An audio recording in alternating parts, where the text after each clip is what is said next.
Welcome to the online class students. आज हम पढ़ने वाले हैं हमारा क्लास थर्ड का पर्यावरण का टॉपिक आर सोलर सिस्टम, हमारी सौर प्रणाली। तो स्टूडेंट्स, हम ये जानते हैं कि जो हमारी धरती है वो भी सोलर सिस्टम यानी कि सौर प्रणाली का एक भाग है। ओके स्टूडेंट्स, तो आज हम उसी सौर प्रणाली के बारे में पढ़ने वाले हैं जिसके अंदर हम रहते हैं। Okay students, let's start. तो हम शुरू करते हैं पहले शब्दार्थ से, जो कि हमें पाठ को अच्छे से समझने में मदद करेंगे। ग्रह का मतलब क्या होता है? हमारी सौर प्रणाली में ग्रह का मतलब होता है एक आकाशीय पिंड जो कि किसी तारे या सूर्य के चारों तरफ चक्कर लगाता है। ठीक है स्टूडेंट्स, नेक्स्ट हम देखते हैं सूर्य। सूर्य क्या होता है? एक सितारा जिसके पास खुद का प्रकाश है। और हम ये सूर्य के बारे में ये भी जानते हैं कि वो काफी गर्म है और आग का गोला भी कहलाता है। अब वो जो जितने भी आप देखेंगे ग्रह है जो उसके आसपास घूमते हैं, उनके लिए यहाँ इस्तेमाल किया गया है एक आकाशीय पिंड जो किसी तारे या फिर सूर्य के चारों तरफ चक्कर लगाता है। नेक्स्ट हम देखते हैं परिभ्रमण। सूर्य की परिक्रमा जो करते हैं उसे हम बोलते हैं परिभ्रमण।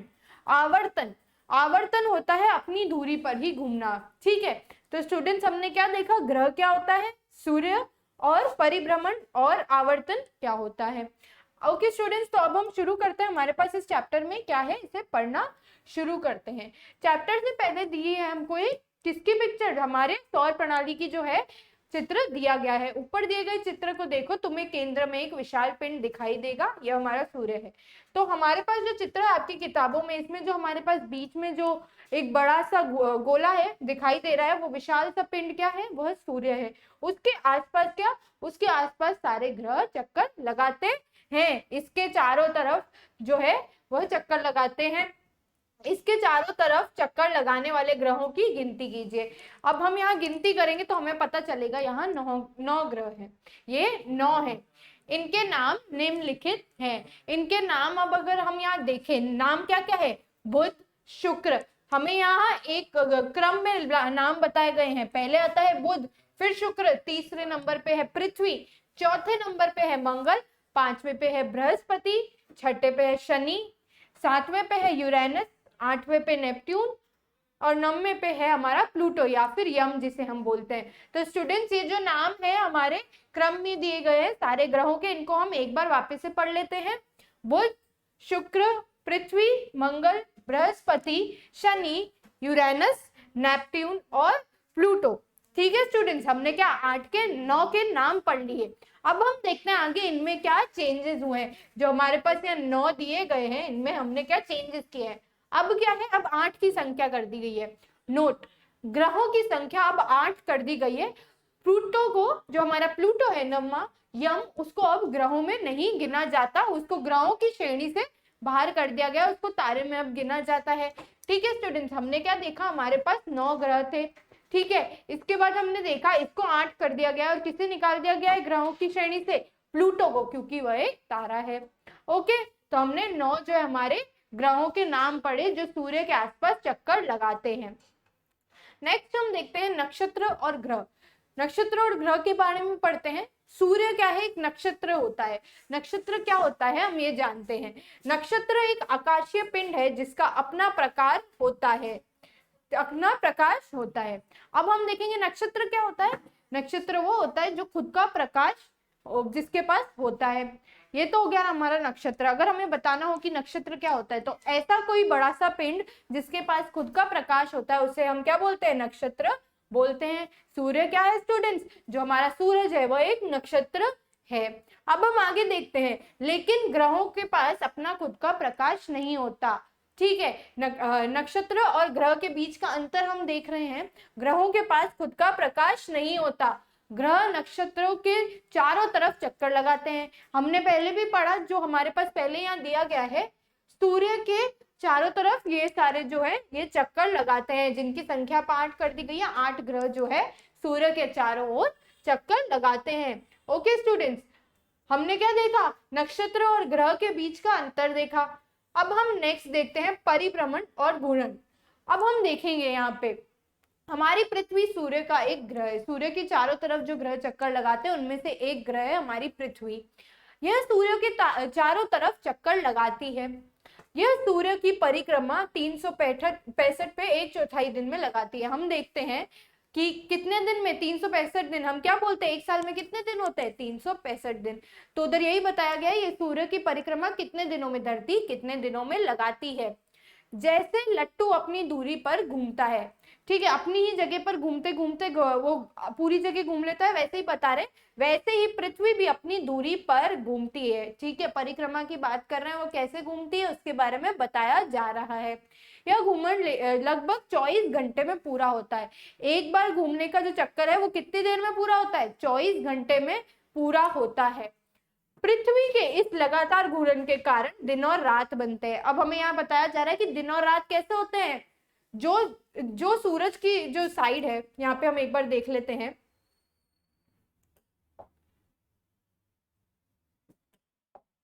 यहाँ पे हम देखेंगे ये सूरज है हमारा, और यहाँ पे क्या है, ये हो गई हमारी पृथ्वी। तो ये जो साइड है, अगर ये इधर रहेगा तो प्रकाश इस तरफ आएगा, और फिर जैसे ही घूमेगा इस तरफ, ये वाली तरफ आगे आ जाएगी और प्रकाश इस तरफ में आएगा। ओके स्टूडेंट, तो ऐसे ही हम देख रहे हैं, जैसे ही वो घूमती है दूसरी तरफ तो वहां रात हो जाती है, और जो तरफ इसकी तरफ फेस कर रही होती है, सूरज की तरफ दिख रही होती है, वो जगह वहां पे उजाला होता है, या फिर हम बोलेंगे कि वहां पे दिन होता है। ओके स्टूडेंट्स, हम आगे देखते हैं हमारे पास क्या है, एक बार रिवाइज कर लेते हैं परिभ्रमण और घूर्णन को। अब हम ये जानते हैं हमारी पृथ्वी एक ग्रह है जो सूर्य के आसपास क्या करती है, सूर्य के आसपास चक्कर लगाती है। ठीक है, यह सूर्य की परिक्रमा कितने टाइम में पूरी करती है, ये देखा था हमने, 365 पे 1/4 दिन ऊपर में ये पूरी एक परिक्रमा जो है वह करती है। अब देखते हैं कैसे बता रहे हैं, उसको समझाया अच्छे तरीके से जा रहा है। जैसे लट्टू अपनी दूरी पर घूमता है, ठीक है, वैसे ही पृथ्वी भी अपनी दूरी पर सूर्य के आसपास घूमती है। यह घूर्णन लगभग 24 घंटे में पूरा होता है। कितने घंटे में पूरा होता है एक सर्कल, 24 घंटे में। नेक्स्ट हम देखते हैं, पृथ्वी के इस लगातार घूर्णन के कारण दिन और रात बनते हैं। पृथ्वी ऐसे लगातार घूमती रहती है, एक ही जगह पे अगर कोई चीज यूं घूमेगी तो उससे दिन और रात बनते हैं। ठीक है, ये हमने देख लिया कैसे। अब हम यहाँ नेक्स्ट देखते हैं, क्या आप जानते हैं, ग्रह सूर्य का चक्कर लगाते हैं।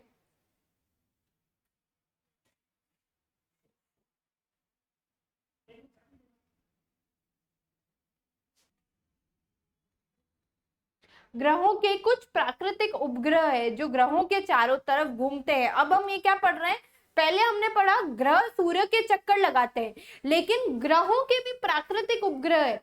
ग्रह यहाँ पे हम देख रहे हैं, ये हमारा क्या है, सूरज है।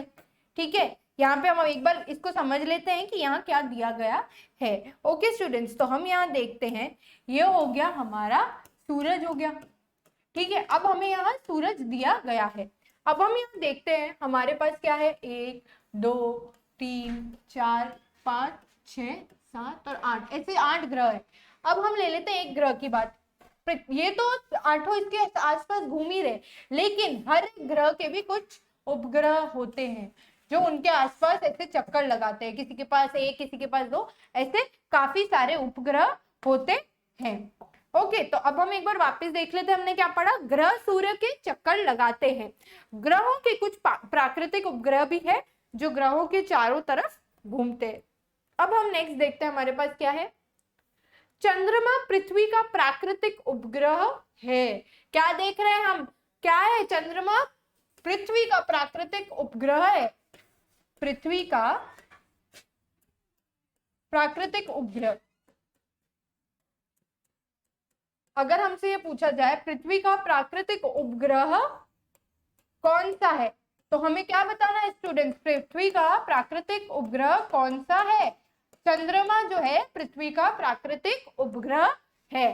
ठीक है, हमारे पास मनुष्य द्वारा बनाए गए भी उपग्रह होते हैं। अब हम ये देखते हैं, एक तो प्राकृतिक उपग्रह होते हैं और एक मनुष्य द्वारा बनाए हुए उपग्रह होते हैं। इन उपग्रह को कृत्रिम उपग्रह कहते हैं। क्या बोलते हैं, कृत्रिम उपग्रह कहते हैं। हम यहाँ पे एक बार वापस रिवाइज कर लेते हैं, चंद्रमा जो है वह क्या है, पृथ्वी का प्राकृतिक उपग्रह है। अब हम यहाँ पे प्रश्न देख रहे हैं, कृत्रिम उपग्रह किसे कहते हैं। अब हमें यहाँ बताना है कृत्रिम उपग्रह किसे कहते हैं स्टूडेंट्स। हमने अभी क्या पढ़ा ऐसे उपग्रह जो कि मनुष्य खुद बनाते हैं उन्हें हम कृत्रिम उपग्रह कहते हैं या फिर मैन मेड उपग्रह बोलते हैं। इस संदर्भ में नीचे दिए गए चित्र को देखें, यहाँ पे जो है चित्र दिए गए हमें जो बता रहे हैं कि कैसे कृत्रिम उपग्रह बनते हैं। ओके स्टूडेंट्स, तो हमने देखा चंद्रमा जो है वो पृथ्वी का प्राकृतिक उपग्रह है। हमारे पास मनुष्य द्वारा बनाए गए भी उपग्रह है जिन्हें हम कृत्रिम उपग्रह कहते हैं। तो स्टूडेंट्स अभी तक हमने क्या पढ़ा, अभी तक हमने सूर्य के बारे में पढ़ा और हमने 8 जो है हमारे प्लैनेट्स के यानी कि ग्रहों के नाम देखे। उसके बाद हमने देखा नक्षत्र और ग्रह में क्या अंतर होता है। ठीक है, नक्षत्रों के पास अपना प्रकाश होता है और ग्रहों के पास नहीं होता। उसके बाद हमने पढ़ा उपग्रह के बारे में और 2 प्रश्न भी किए। तो स्टूडेंट्स ये जो 2 प्रश्न थे इन्हें आपको करना होगा। ये हमारा पार्ट 1 यही खत्म होता है हमारी सौर प्रणाली का। इसे रिवाइज करते रहना बार बार, क्योंकि इनमें जो चीजें दी गई है, नाम दिए गए हैं ग्रहों के, नक्षत्रों के, वो बहुत ही ज्यादा इंपॉर्टेंट है। ओके स्टूडेंट्स, तो आज के लिए इतना ही। Thank you and have a nice day.